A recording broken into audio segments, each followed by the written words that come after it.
La especialidad de la doctora Laiden Suárez Fuster es electrofisiología. Electrofisiología. Ella nos va a explicar de qué trata esto.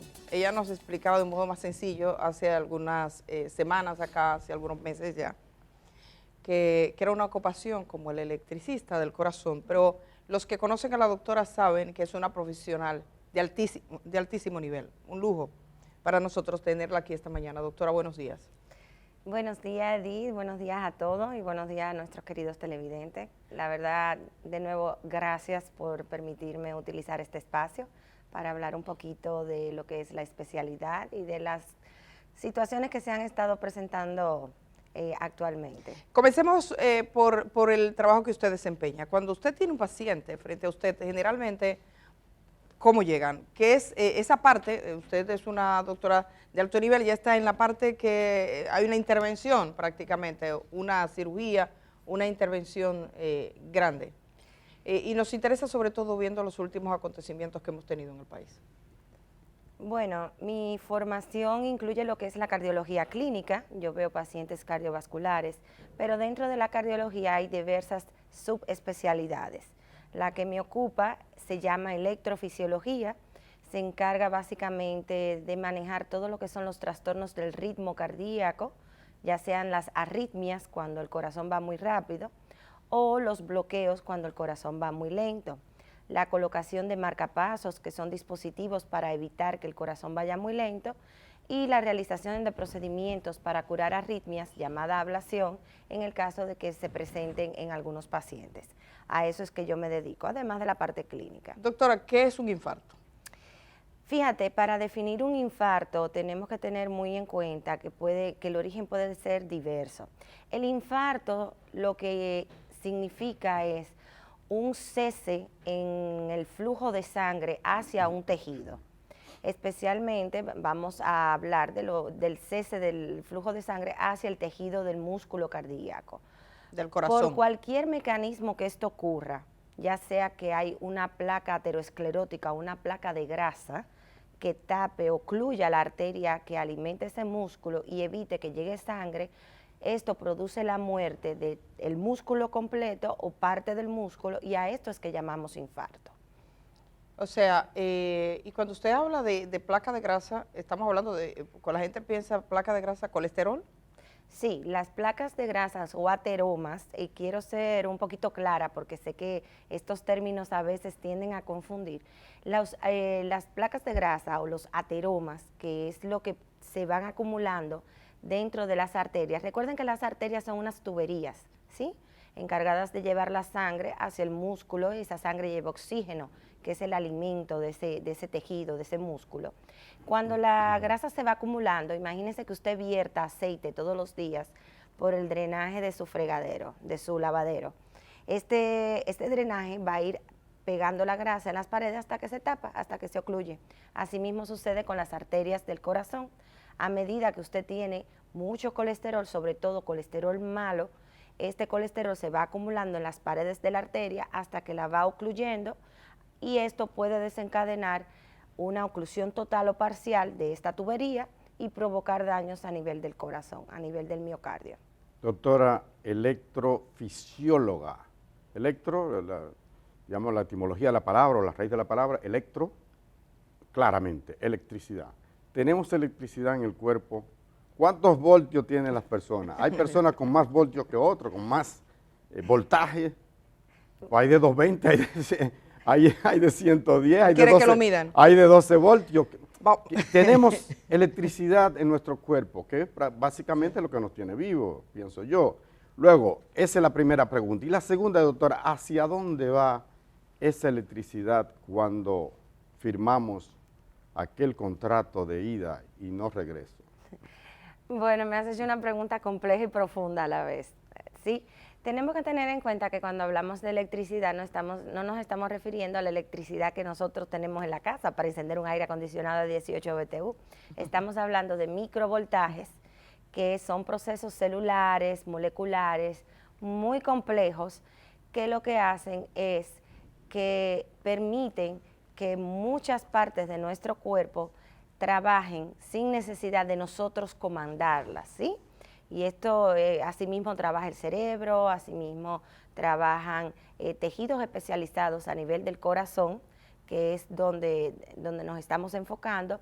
Y esa electricidad, sí, Germán, es medible. Nosotros la podemos medir en el laboratorio de electrofisiología, utilizando las herramientas necesarias, unos cablecitos que llevamos a estos puntos anatómicos donde sabemos que están estos tejidos especializados y se pueden medir. Son microvoltajes, se miden en microvoltajes, pero sí tienen la capacidad de producir energía, de producir una función que se llama automatismo, que es la capacidad que tienen las células de responder a esta electricidad y que asimismo funcione. Es una cadena de hechos que va ocurriendo de manera automática sin que nosotros tengamos que pensar en eso. Ayer Pero se me quedó, doctora, ¿hacia dónde va esa energía cuando morimos? No, y también si hay diferencia de voltaje entre una persona y otro. No, estos tejidos tienen voltajes fijos, esto está estipulado y estudiado ya hace mucho tiempo. Es una energía que desvanece porque todo es un círculo que está conectado, o sea, inmediatamente ocurre la muerte, pues estas células mueren por falta de oxígeno y por lo tanto es como cuando a una planta no se le echa gasolina. Simplemente puede sonar, pero no funciona. Doctora, bueno, le vamos a hacer otra pregunta, pero alguien escribía que hay gente que da corriente.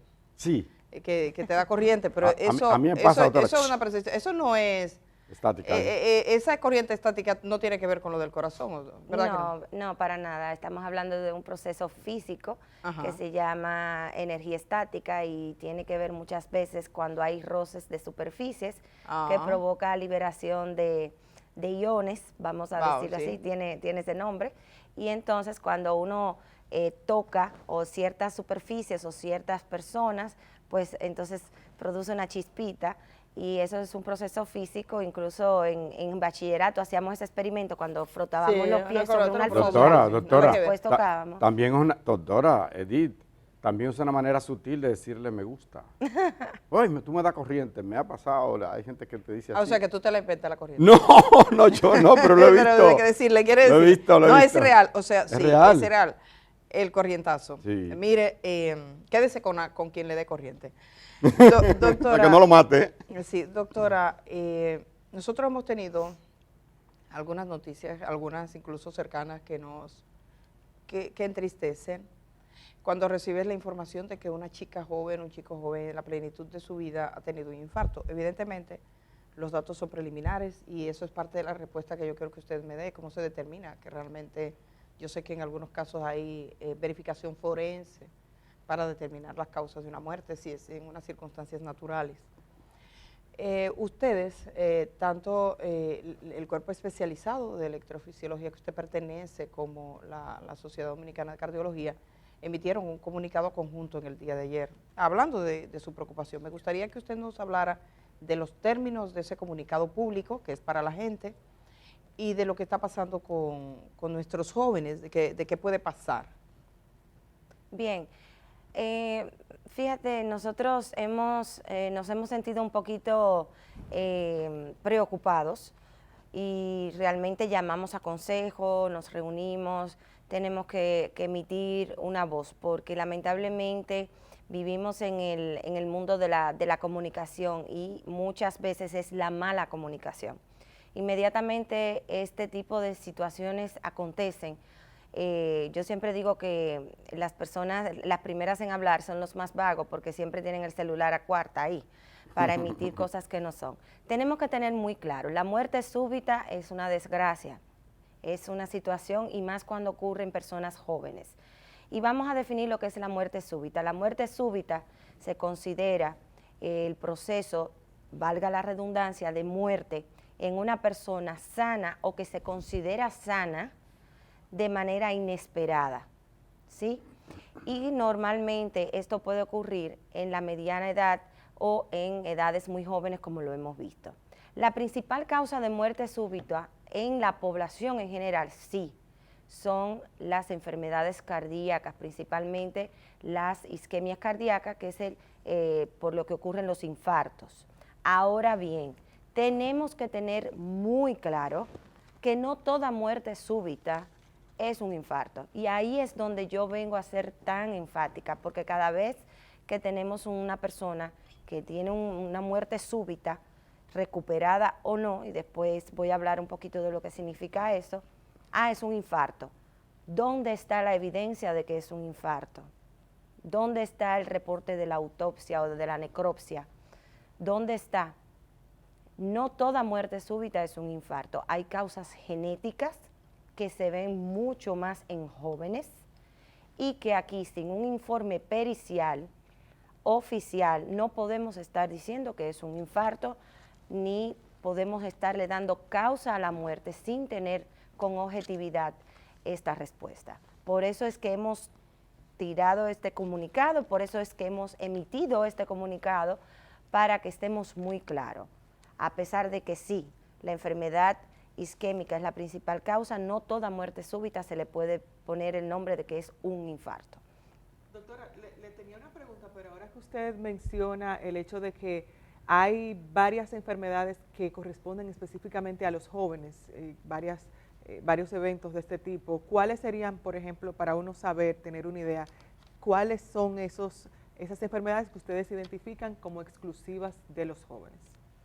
Mira, en la población joven, no te voy a decir que no vamos a encontrar jóvenes de 15, 20 años con enfermedad aterosclerótica, es decir, con grasa en la sangre, vamos a ponerlo de una manera llana, porque hay condiciones genéticas como la hipercolesterolemia familiar.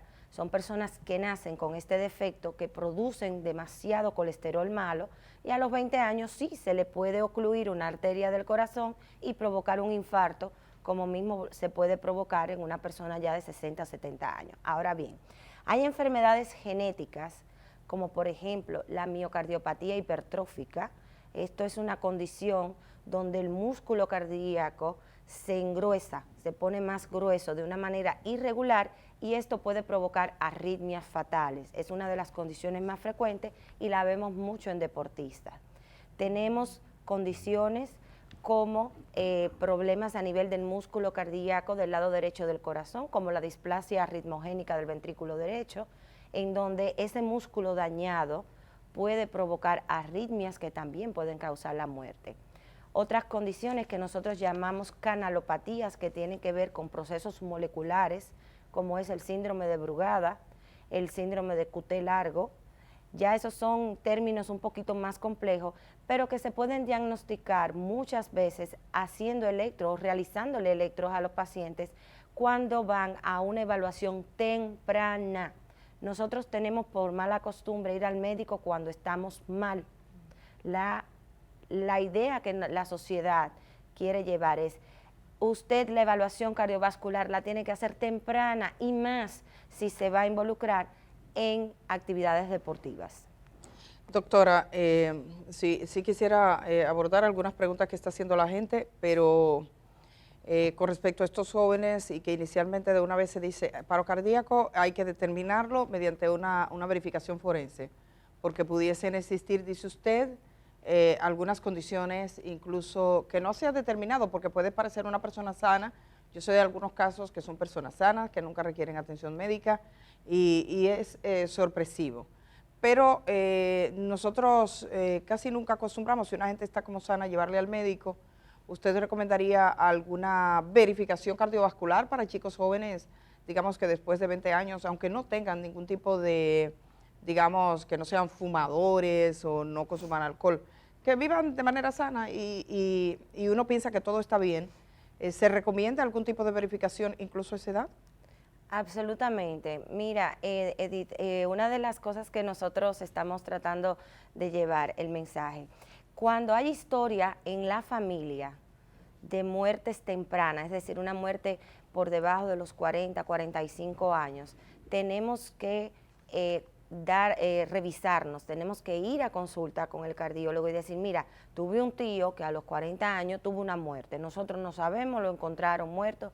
Entonces son conversaciones que tienen que tenerse en el ambiente familiar, se tiene que conocer la historia familiar y con esa información ir al cardiólogo y decir, mire, yo quiero hacerme una revisión cardiovascular. Y esto no tiene edad, nosotros tenemos que evaluar a nuestros niños, incluso desde que nacen, hacerle un electrocardiograma recién nacido. Doctora, ¿es cierto que hay personas, por ejemplo, que el corazón grande, que el corazón pequeño, que situaciones, o sea, cuáles son, y usted que conoce el corazón de las personas, usted participa en cirugías especializadas, hay condiciones físicas que se pueden determinar, así como a veces lo vemos en los labios, en las manos, en cualquier parte visible del cuerpo, en el corazón, que de alguna manera alertan, predisponen para un posible evento cardiovascular? Mira, cuando estamos haciendo las evaluaciones cardiovasculares, muchas veces incluimos un estudio que se llama ecocardiograma. El ecocardiograma no es más que una sonografía del corazón y nos permite evaluar el tamaño del corazón, el tamaño de las cavidades o de las cámaras del corazón y las válvulas. Muchas veces esta estructura puede estar completamente normal y no descartar una condición eléctrica que sí puede provocar algún problema. Los principales síntomas que nosotros tenemos que tener en cuenta, sobre todo cuando estamos hablando de muerte súbita, es, número 1, los desmayos. Hay personas que se desmayan de manera frecuente. Estos pacientes tienen que ser evaluados inmediatamente por un servicio de cardiología y de electrofisiología si es posible, porque los desmayos no son cosas normales. Muchas veces pueden deberse a situaciones ambientales, de mucho calor, pero los desmayos no son normales. Otro síntoma que debemos de ponerle mucha atención son las palpitaciones, sobre todo cuando vienen asociadas a dolor en el pecho. Cuando usted tiene un paciente con palpitaciones o taquicardias, y esto viene asociado con dolor en el pecho, deben ser vistos inmediatamente por un cardiólogo. No podemos desestimar ninguna de estas condiciones, ya que esto puede estar dándonos una alerta. Sin embargo, muchas veces el primer y único síntoma de una enfermedad cardiovascular es la muerte súbita. El paciente debuta con una muerte súbita, que puede recuperarse si esto ocurre en un ambiente que cuente, número 1, con personas que sepan hacer resucitación cardiopulmonar, que es una de las cosas que la sociedad en este término va a impulsar, la educación y el entrenamiento desde los colegios hasta los clubes en resucitación cardiopulmonar. Número 2, la presencia de equipos cardiodefibriladores, hacer las instituciones cardioprotegidas con un desfibrilador que pueda ser usado por la población. Y número 3, la prevención y la educación de estos eventos. He escuchado, doctora, tenía 2 preguntas, pero ahora que usted menciona ese, he escuchado varias veces el tema de del desfibrilador, que es como un resucitador, ¿verdad que sí? Hay en las plazas, en esas grandes plazas, y en los lugares donde se agrupa mucha gente, quizá alguna estación de tren o transfer y demás, hay desfibriladores. ¿Usted tiene conocimiento que hay en lugares públicos desfibriladores? Mire, Germán, yo creo que vi uno en el aeropuerto y el otro día me mandaron una foto muy simpática que decía solo en RD, en donde estaba el desfibrilador que debe de estar al alcance de todo el mundo, como el extinguidor, trancado con una rejita y un candado grandísimo. Y digo, fantástico, qué lindo se ve decorado de la pared. Pero si yo lo necesito, ¿quién lo va a ir a abrir? ¿El guachimán que está en la puerta? No. Entonces, esto, si uno viaja, cuando uno viaja a países como Estados Unidos, a Europa, por ley, esto es obligatorio. En un lugar donde estén más de 100 personas, cada cierta distancia tiene que haber un cardiodesfibrilador. Hace poco estuve en un congreso internacional en donde las medidas obligatorias para nosotros poder tener ese congreso era la presencia de cardiodesfibriladores en el centro, porque íbamos a reunir más de 500 personas en un hotel. De manera que esto, vamos a estar trabajando muy de cerca con la sociedad, con las instituciones gubernamentales, porque las normativas tienen que cambiar. Tenemos que cambiarlas. Doctora, nos vamos, pero no quisiera, porque hay gente que lo está preguntando, de hecho, en el chat en vivo que tenemos a esta hora de la mañana. Se habla de, hay muchas teorías conspirativas y dicen, estos jóvenes, esto es la vacuna y la vacuna está provocando los paros cardíacos. ¿Usted está consciente de eso que va de boca en boca y cómo lo ve? ¿Qué han pensado ustedes? Y las JUCA y los vapor, que dice un oyente aquí también, Luciano. Ya hemos tenido varias intervenciones con respecto a la vacuna, descartando que esto sea una causa. Hay personas, todavía las secuelas del COVID nosotros no las conocemos, no hemos visto ni la mitad. ¿Sí? El COVID ni siquiera ha sido erradicado totalmente, está bajo control. Las vacunas salvan vidas, no las quitan. Las vacunas salvan vidas. Ahora bien, el proceso viral que ocurre por el COVID sí puede dañar el músculo cardíaco y eso sí puede llevar a producir problemas cardiovasculares y arritmias. Eso sí, nosotros lo sabemos, lo tenemos bien claro, pero no la vacuna. Se han publicado ciertos estudios sin ningún aval científico, sin ninguna plataforma. Se necesita mucha más evidencia. Yo estoy diciendo esto hoy, pero en la comunidad médica la verdad de hoy es la mentira del mañana. Pero lamentablemente tenemos que llevarnos de la evidencia y la evidencia al momento no nos ha dado pie a desconfiar del uso de las vacunas. No podemos volver hacia atrás, dejarnos de vacunar, porque entonces sí vamos a volver a una pandemia que sí va a dar al traste con la vida. Eso es lo primero. El uso de vapes y jucas, estamos cansados de repetir que esto no tiene ningún tipo de beneficio, en lo absoluto. El único beneficio que tiene es el que la vende, más nada. Desde el punto de vista médico, cuando el paciente me dice, yo no fumo, y cuando le digo, ¿y vapeas? ¿Y usas IQs?